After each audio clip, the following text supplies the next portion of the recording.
नमस्कार, ANB news देख रहे हैं आप। मैं हूं आपके साथ पल्लवी राजपूत और हमारे खास कार्यक्रम राजधानी लाइव में आप सभी का स्वागत है। मुंबई की एक मजिस्ट्रेट अदालत ने सोमवार को महाराष्ट्र के कैबिनेट मंत्री और एनसीपी के राष्ट्रीय प्रवक्ता नवाब मलिक को मानहानि के एक मामले में जमानत दे दी। मानहानि का यह मामला बीजेपी की युवा शाखा की मुंबई इकाई के पूर्व प्रमुख मोहित कंबोज भारतीय ने दायर किया है। मजगांव मजिस्ट्रेट अदालत ने 15,000 रुपए के निजी मुचलके पर मलिक को जमानत दी। अदालत ने इस महीने की शुरुआत में ही भारतीय की आपराधिक मानहानि शिकायत पर मलिक को नोटिस जारी किया था। भारतीय ने आरोप लगाया है कि एनसीपी नेता ने पिछले महीने एक क्रूज पर नारकोटिक्स कंट्रोल ब्यूरो की छापेमारी के बाद उनकी और उनके एक करीबी रिश्तेदार पर आरोप लगाकर मानहानि की। उन्होंने भारतीय दंड संहिता की धारा 499 और 500 के तहत कथित अपराध करने को लेकर मलिक के खिलाफ कार्रवाई की मांग की थी। अदालत इस मामले में अब 30 दिसंबर को आगे की सुनवाई करेगी।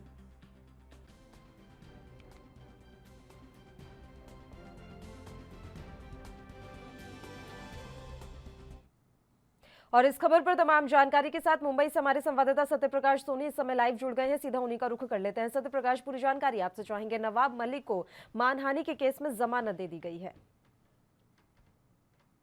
बिल्कुल पल्लवी जी, देखिए जिस तरह से लगातार नवाब मलिक एक के बाद एक बीजेपी और फिर एनसीपी के तमाम अधिकारियों, खासकर समीर वानखेड़े परिवार सहित उनके ऊपर आरोप लगा रहे हैं।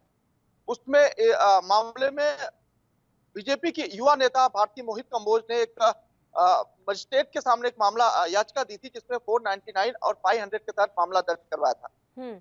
इस मामले में माननीय कोर्ट ने कल उनको 15,000 के मुचलके पर जमानत दे दी है, लेकिन मोहित कंबोज ने कहा है कि जिस तरह से उनको यह जमानत मिली है वो गलत तरीके से मिली है। आने वाले समय में वह जो है इसके ऊपर बड़ी अदालत का दरवाजा खटखटाएंगे। लेकिन नवाब मलिक ने सीधे तौर पर कहा है कि सच्चाई की हमेशा से जीत होती है, एक बार फिर से सच्चाई जीती है, ऐसा उनका बयान।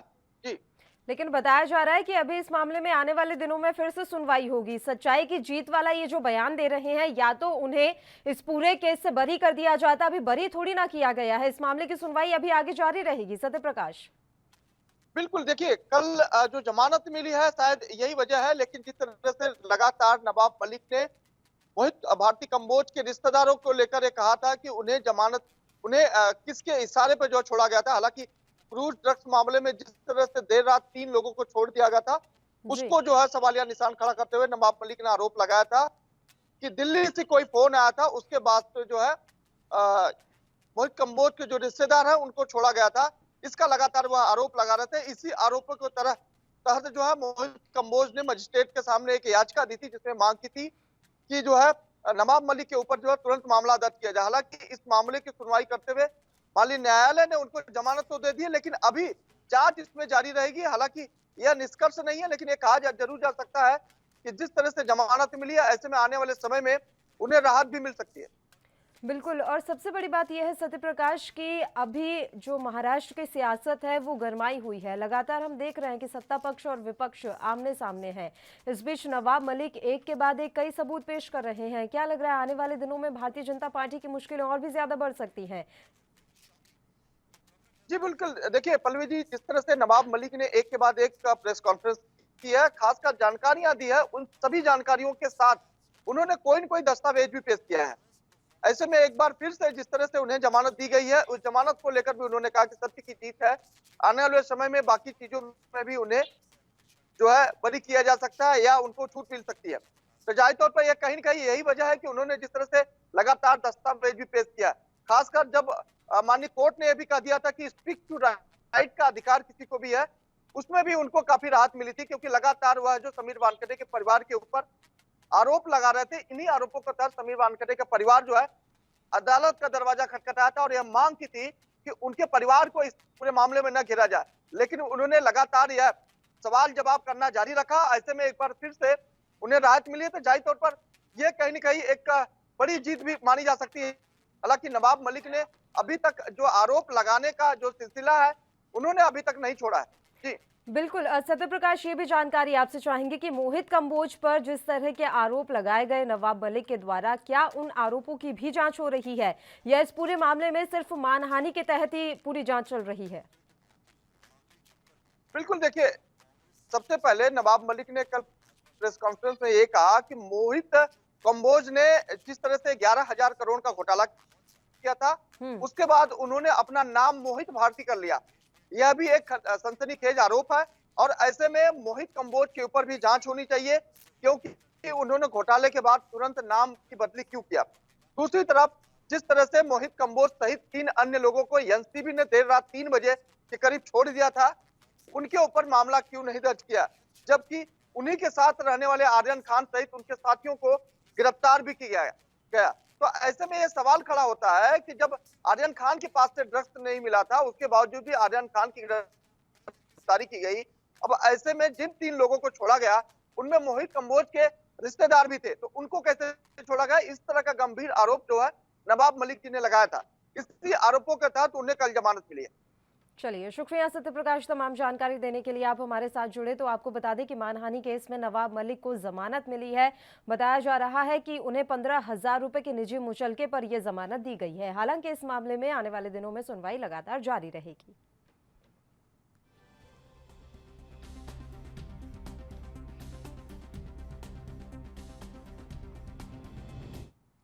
अगली खबर का रुख कर लेते हैं। राजधानी दिल्ली में प्रदूषण के चलते जो पाबंदियां लगाई गई थी, उनमें फिलहाल राहत मिलने की उम्मीद नहीं है। दिल्ली की केजरीवाल सरकार ने दिल्ली में कंस्ट्रक्शन एक्टिविटी पर अगले आदेश तक रोक लगा दी है। इसके साथ ही ट्रकों की एंट्री पर भी लगी रोक को 7 दिसंबर तक के लिए बढ़ा दिया गया है। राजधानी में प्रदूषण के हालातों को लेकर सोमवार को दिल्ली सरकार के पर्यावरण मंत्री गोपाल राय ने बैठक की थी। इसी बैठक में ये फैसले लिए गए हैं। बैठक के बाद उन्होंने बताया कि गुलाबी बाग, Mayur Vihar phase 2, Timarpur, Harinagar, Dwarka sector 3, Ashok Vihar, Rohini sector 11, कड़कड़डुमा, Vikaspuri, पश्चिमी विहार और वसंत कुंज में रहने वाले सरकारी कर्मचारियों के लिए स्पेशल बस का इंतजाम किया जाएगा। उन्होंने ये भी बताया कि अक्टूबर और नवंबर महीने में अब तक 18 लाख प्रदूषण सर्टिफिकेट जारी किए गए और 14,000 लोगों का चालान किया गया है।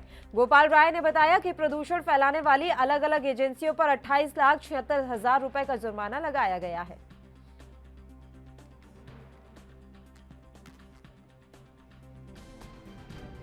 अभी जो डिपार्टमेंट के साथ मीटिंग हुई है, उसमें चूंकि अभी भी दिल्ली के अंदर जो प्रदूषण की स्थिति है वो वेरी पुअर कैटेगरी में बना हुआ है, तो उसको देखते हुए आज कई निर्णय हम लोगों ने लिए हैं।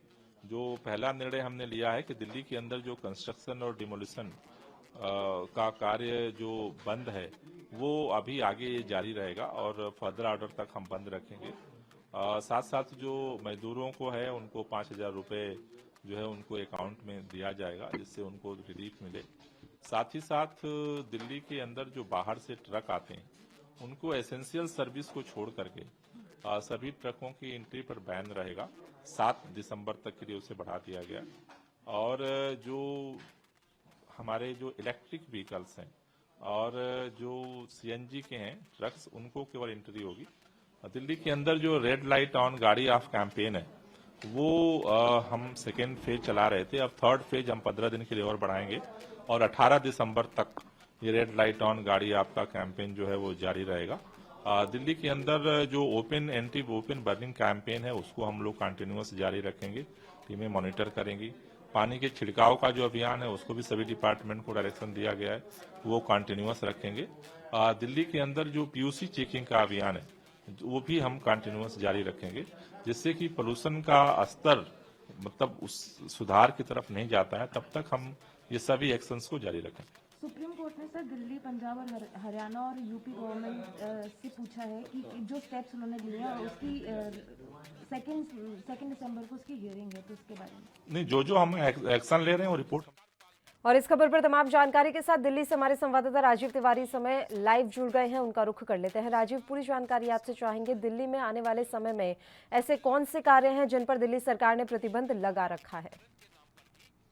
बिल्कुल सही कहा गया। यहाँ पर बात करें जिस तरीके से पर्यावरण को यानी कि पॉल्यूशन को मद्देनजर रखते हुए दिल्ली सरकार ने निरंतर कोशिश करती नजर आ रही थी और यहाँ तक कि पॉल्यूशन को फैलने से रोकने की भी कोशिश की जा रही थी। यहाँ पर बात करें लगभग कह सकते हैं 18 लाख जो है वो कहीं ना कहीं पॉल्यूशन सर्टिफिकेट बांटे गए हैं और कहीं ना कहीं कह सकते हैं 18 लाख से ज्यादा के 28 लाख से ज्यादा इससे कहीं ना कहीं जो चालान काटे गए थे उससे कहीं ना कहीं रिकवरी हुई है। मगर लगातार कहीं ना कहीं दिल्ली सरकार कोशिश करती नजर आ रही है कि पॉल्यूशन कहीं ना कहीं दिल्ली के अंदर कंट्रोल हो और कहीं ना कहीं लोगों को सांस लेने में आसानी मिले, चाहे वो कह सकते हैं कंस्ट्रक्शन के काम को लेकर हो। लगातार अभी अगले आदेश तक यानी कि 7 दिसंबर तक कंस्ट्रक्शन के काम को रोक लगा दी गई है। स्कूलों को जरूर खोल दिया गया है, कॉलेजों को भी खोल दिया गया है, मगर दिल्ली सरकार निरंतर कोशिश कर रही है और कहीं ना कहीं पॉल्यूशन को कंट्रोल करने के लिए भी कैसे कोशिश है नजर आ रही है। और यहाँ तक कि जैसे रेड लाइट ऑफ की, रेड लाइट ऑन और गाड़ी ऑफ की जो प्रक्रिया है उसमें भी कहीं ना कहीं रफ्तार देखने को मिल रही है। लगातार लोगों को समझाया भी जा रहा है, मगर कहीं ना कहीं थोड़ी बहुत लापरवाही भी देखने को मिल रही है, जिसकी वजह से कहीं ना कहीं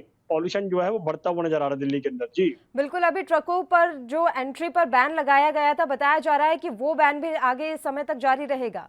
दिल्ली की खबर पर हम चर्चा कर रहे थे कि प्रदूषण को रोकने के लिए दिल्ली सरकार ने कई प्रतिबंधों को आगे बढ़ा दिया है। राजीव तिवारी हमारे संवाददाता दिल्ली से लगातार हमारे साथ बने हुए हैं। राजीव, आपसे पूरी जानकारी चाहेंगे, ट्रकों की एंट्री पर जो बैन लगाया गया था उसको लेकर अभी क्या कुछ अपडेट है?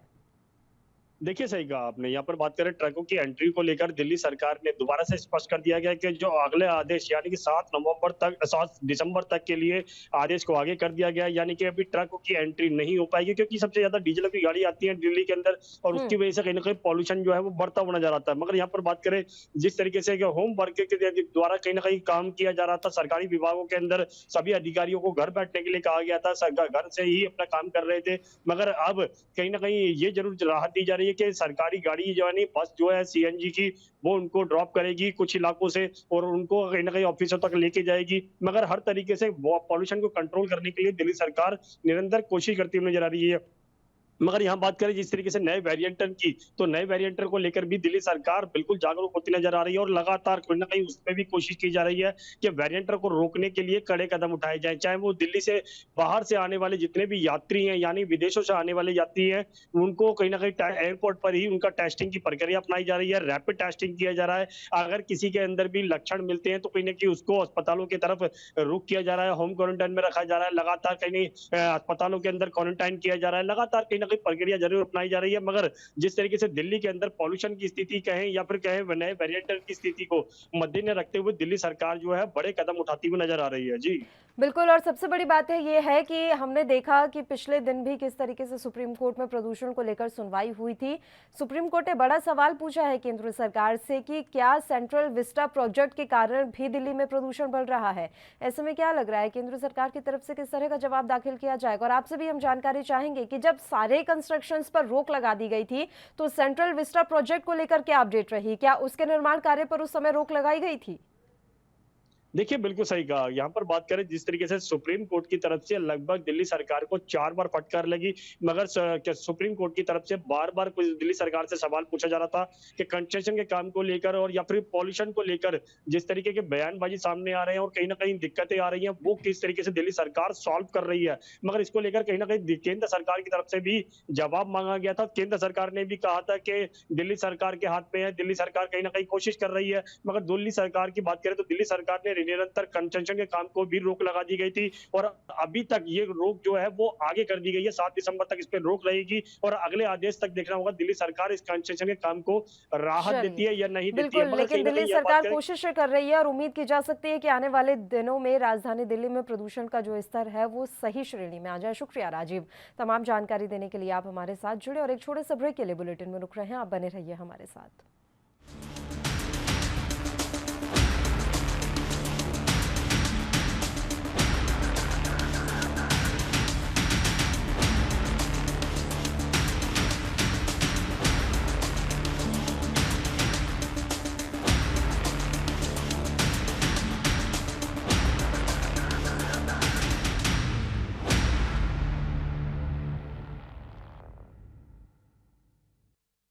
ब्रेक के बाद एक बार फिर से आप सभी का स्वागत है। पंजाब में अगले साल होने वाले विधानसभा चुनाव को लेकर सभी पार्टियां जुट गई हैं।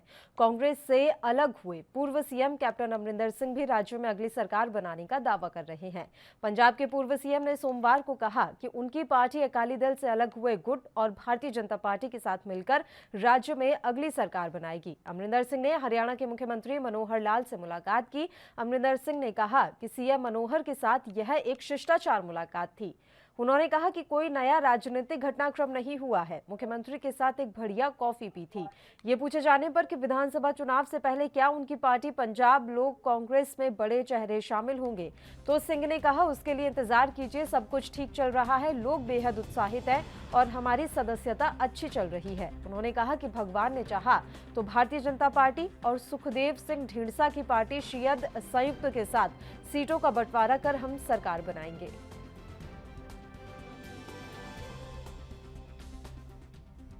हरियाणा भी देखूगा, पंजाब भी देखूगा, जिथे जितों लोग आए ने और जिन्हां ते मुकदमे हुए ने वो जरूर देख के वापस करने। कैप्टन साहब मैडम परनीत कौर नो भी कांग्रेस वालों ने नोटिस जारी किया है, उन्होंने दसो जी कोई अपील कर रहे हैं किसानों का, कोई अपील करेगा भाई? अपील तो ऑलरेडी दे नो। I have been in touch with lot of people. सभी चाहते हैं कि अब बात जो हो गई खत्म हो गई। आज उनकी मीटिंग चल रही है और आज वो फैसला करेंगे, आज और 4 को वापस करेंगे। ये तो उनका काम है। मेरा उनके साथ निगोशिएशन कोई नहीं हुई, ना मैंने कभी की। लेकिन जो हमारे जान पहचान वाले हैं उनसे पूछा कि क्या हो रहा है और ये बात हो रही है। And I think with government of India ने इनका सारी बातें इनकी मान ली हैं and there is nothing left now.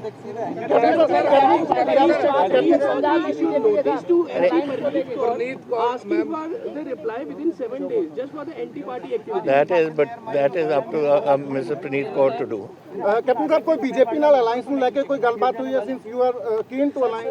Listen, I have met the chief minister. Doesn't mean कि जब आप किसी को मिलो तो it is a political something. This is just a normal courtesy call. अरे इनको बोलने दो, आप तो बोलने हटते ही नहीं बोलने से। पार्टी कब तक रजिस्टर होगी? Well, normally they say 3 weeks. So the party, it's now over 3 weeks. We should get an information any time, but we are also expecting the symbol in another couple of maybe weeks. Yes, absolutely. It started about 10 days. इस खबर पर तमाम जानकारी के साथ चंडीगढ़ से हमारे संवाददाता अमित कुमार इस समय लाइव जुड़ गए हैं। अमित, भले ही ये बात कही जा रही हो कैप्टन अमरिंदर सिंह के द्वारा कि सीएम मनोहर से उनकी जो मुलाकात थी वो बस एक शिष्टाचार भेंट थी, लेकिन राजनीतिक गलियारों में सुगबुगाहट तेज हो गई है। क्या माना जाए, आने वाले समय में जल्दी ही पंजाब में गठबंधन देखने को मिलेगा? जी जरूर। अगर हम देखें इस मीटिंग के बहुत मायने हैं। देखिए, कैप्टन सिंह भले ही कुछ भी कहते रहे कि ये सिर्फ एक कर्टसी कॉल थी, कि जो वो खुद मुख्यमंत्री थे और मनोहर खट्टर, उनके बीच में काफी तीखी तकरारें हुई थी, या कहें कि ट्विटर वॉर काफी लंबी चली थी किसानों को लेकर, जिसमें एक दूसरे के ऊपर आरोप लगाए गए थे। मनोहर खट्टर ने कहा था कि जो किसानी आंदोलन चल रहा है दिल्ली बॉर्डर में, उसमें ज्यादातर किसान पंजाब के और इन किसानों को लीड कैप्टन अमरिंदर सिंह करें, जिसका भी उन्होंने पलटवार किया था। तो उसके बाद से एक लंबी डिस्कशन या मैं एक लंबी ट्वीट वॉर के बाद अगर हम कह सकते हैं कि जब से मुख्यमंत्री पद से कैप्टन सिंह हटे हैं, उसके बाद कांग्रेस पार्टी छोड़ी, तब से एक स्टांस चेंज देखने को मिला है।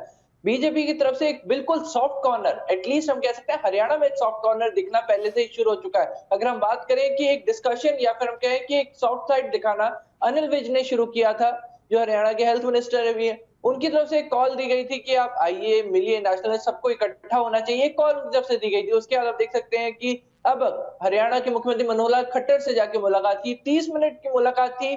भले ही बार बार ये कहा जा रहा है कि सिर्फ शिष्टाचार की मीटिंग थी, पर मायने कुछ और है। वही इनसे एक और सवाल पूछा गया था, जो हरियाणा में किसानों के ऊपर पर्चा दिया गया है या दिए गए हैं, तो उसके ऊपर लेके क्या कोई बातचीत हुई? तो उसमें बोला कि उन चीजों को कंसिडर किया जा रहा है। इसके ऊपर कोई सीधा आंसर नहीं दिया, पर हाँ ये बात उन्होंने बोले कि कंसिडर किया जा रहा है और समय रहते उनके ऊपर भी जवाब मिलेगा। अब देखिए, एक तरफ से जहां हरियाणा बीजेपी कैप्टन अमरिंदर सिंह को काफी ज्यादा स्वागत करती हुई, काफी ज्यादा पॉजिटिव लाइट में देखती हुई, तो पंजाब बीजेपी ने अभी तक उनकी तरफ कोई कदम नहीं उठाया। अगर हम सीधे तौर पे कहें कि जो पंजाब बीजेपी के इंचार्ज हैं गजेंद्र सिंह शेखावत, उनकी तरफ से अभी तक एक स्टांस है कि पंजाब में बीजेपी 117 की 117 सीटों पे लड़ेगी। मतलब एक स्टैंड अभी भी वो सिंगल माइंडेड चल रहे हैं कि अभी पंजाब में बीजेपी अलग होकर चलेगी। पर बार बार कैप्टन अमरिंदर सिंह को एक स्टांस दे दिया गया कि अकाली दल डेमोक्रेटिक जो उनके परमिनेंट इंचार्ज की तरफ से जो एक अकाली दल से अलग होकर एक ग्रुप बनाया गया, उसका स्वागत किया जा रहा है, वही बीजेपी का स्वागत किया जा रहा है। उसी तौर पे कह चुके हैं कि जो उनकी अपनी पार्टी है वो जल्दी ही तैयार हो जाएगी। जब कहें कि कुछ देर की वेट है, सिंबल के लिए मैसेज भेजा जा चुका है, इन्फॉर्मेलिटी पूरी हो चुकी है, 3 हफ्ते का टाइम पीरियड पूरा हो चुका है और जल्दी ही सिंबल भी अलॉट हो जाएगा। अब सवाल ये है कि सिंबल अलॉट होने के बाद क्या मेजर कदम देखने को मिलेंगे? क्या हम एक मेजर ब्रेकेज देखने को मिलेंगे सभी पार्टियों से? क्या कैप्टन अमरिंदर सिंह अपने इन्फ्लुएंस का इस्तेमाल करते हुए सभी बड़े नेता जो उनसे अभी भी क्लोज हैं, उनको तोड़ के अपने पास ले आएंगे? ये एक बहुत बड़ा सवाल है, क्योंकि एक मेजर गेम चेंजर के तौर पे कैप्टन अमरिंदर सिंह को हर कोई देख रहा है और ऐसे बहुत ज्यादा जरूरी हो जाता है कि पंजाब लोक कांग्रेस को सिंबल क्या मिलता है और कैप्टन अमरिंदर सिंह उसका इस्तेमाल कैसे करते हैं। देखिए, एक मेजर कदम होता है किसी पार्टी का सिंबल, और अगर हम बात करें ड्राइव्स की तो उस पर कैप्टन अमरिंदर सिंह पहले ही बोलते हैं पिछले 10 दिनों से पार्टी के लिए ड्राइव चल रही है और लोग पहुंच रहे हैं, लोग उत्साह से ज्वाइन कर रहे हैं। और इसका सीधा एक मतलब आप ये देख सकते हैं, अभी भी कैप्टन अमरिंदर सिंह को लेकर लोगों में उत्साह है। आपको याद रखना होगा कि पिछले बार के चुनाव कैप्टन अमरिंदर सिंह के नाम पे लड़े गए थे, तो अभी भी ये याद हमको इसको नहीं भूलने जरूरत कि कैप्टन अमरिंदर सिंह एक मेजर गेम चेंजर हो सकते हैं। और अब सवाल ये होता है कि इस मेजर गेम चेंजर को कौन अपनी तरफ रख पाता है? क्या बीजेपी कि जिसकी तरफ हाथ खोल के अभी कैप्टन अमरिंदर सिंह खड़े हैं कि दोस्ती का हाथ बढ़ा के रखा हुआ है, क्या वो अपनाते हैं? लेकिन या अभी फिर कोशिश कर रहे हैं अमित, भले ही कैप्टन अमरिंदर सिंह, एक फैक्ट ये भी है कि अभी कैप्टन अमरिंदर सिंह को अपने ही घर में करारी हार मिली, पटियाला के मेयर बिट्टू अपनी कुर्सी तक नहीं बचा पाए, तो इस फैक्ट को किस तरीके से आप नजरअंदाज कर पाएंगे? कहीं ना कहीं आपकी जो जड़ें हैं वो कमजोर होती हुई नजर आ रही हैं। जी देखिए, सीधे तौर पे ये चीज नजर आ रही है, पर देखिए हम लोग हर एक एंगल कंसिडर करें। देखिए, हम एक मेजर लेवल पे कंसिडर करें, हम लोग पॉइंट ग्राउंड लेवल पे जाते हैं, वहां पे कमजोर होते नजर आए। इसका सीधा एग्जांपल हम देख सकते हैं कि वो अपने आप को सीएम पद से नहीं बचा पाए हटने से, वो चीज दिखी है, उनका इन्फ्लुएंस वेन हुआ है। पर इस इन्फ्लुएंस वेन का कारण क्या है? बार बार ये सवाल उनकी तरफ से जब पूछा जाता है कि आखिर क्यों हटाया गया, तो बोला कि मैंने अपने वादे पूरे किए, पर पार्टी का डिसीजन कुछ और था। पर सवाल ये कि आखिर पार्टी को ये डिसीजन लेना क्यों पड़ा? आखिर क्यों इतने लंबे समय से संघर्ष? क्योंकि अगर हम पंजाब कांग्रेस के हाल देखें या फिर पंजाब सरकार का हाल देखते हैं तो लगातार हर एक मुलाजिम धरने पे बैठा है, चाहे वो पटवारी हो, चाहे वो इलेक्ट्रिसिटी डिपार्टमेंट हो, चाहे वो हम टीचर्स की बात कर लें, चाहे हम किसी भी यूनियंस की बात कर लें, लगभग कई यूनियंस धरने पर बैठी हुई है। पर उन धरने बैठने का कारण क्या है? कि उनकी मांगे नहीं मानी गई। कैप्टन एक तरफ बोलते नजर आए कि उन्होंने 90% अपने वादे पूरे कर दिए, तो वही चन्नी सरकार लगातार ये बोलती है कि कैप्टन अमरिंदर सिंह वादे नहीं पूरे कर पाए और वो जो इनके 6 महीने का बहुत थोड़ा सा समय रहता है उसमें वो पूरा करने में लगे हुए हैं। तो अब ये चीज देखना होगा कि पार्टीज जब अब इलेक्शंस में उतरेंगी, तो देखिए कुछ समय रह गया, जल्दी ही इलेक्शन अनाउंस हो जाएंगे, तब ये देखना होगा कि पार्टीज लोगों के बीच में कैसे जाती है। क्योंकि जहां कैप्टन अमरिंदर सिंह अपने आप को क्लेम करते नजर आएंगे, जो चीजें जो डिसीजन अब हो रही है उनके टाइम में फाइनलाइज हो चुके थे, और जब डिसीजन को इम्प्लीमेंट करने की बात आ रही तो उसका क्रेडिट कांग्रेस सरकार ले रही है। पर सवाल ये होता है कि क्या ये बात कितनी सही है, कितने लोग एक्सेप्ट करेंगे, ये अब कुछ देर बाद ही बिल्कुल, ये क्लियर देखने होगा। वाली बात रहेगी कि कैप्टन अमरिंदर सिंह पंजाब में किस तरीके से अपने रुख में हवा कर पाएंगे, ये तो आने वाला वक्त बताएगा। शुक्रिया हमें तमाम जानकारी देने के लिए, आप हमारे साथ जुड़े। और इसी के साथ राजधानी लाइव में भी फिलहाल के लिए इतना ही। मुझे दीजिए इजाजत। देश और प्रदेश के तमाम ताज़ा खबरों के लिए आप बने रहिए हमारे साथ। नमस्कार।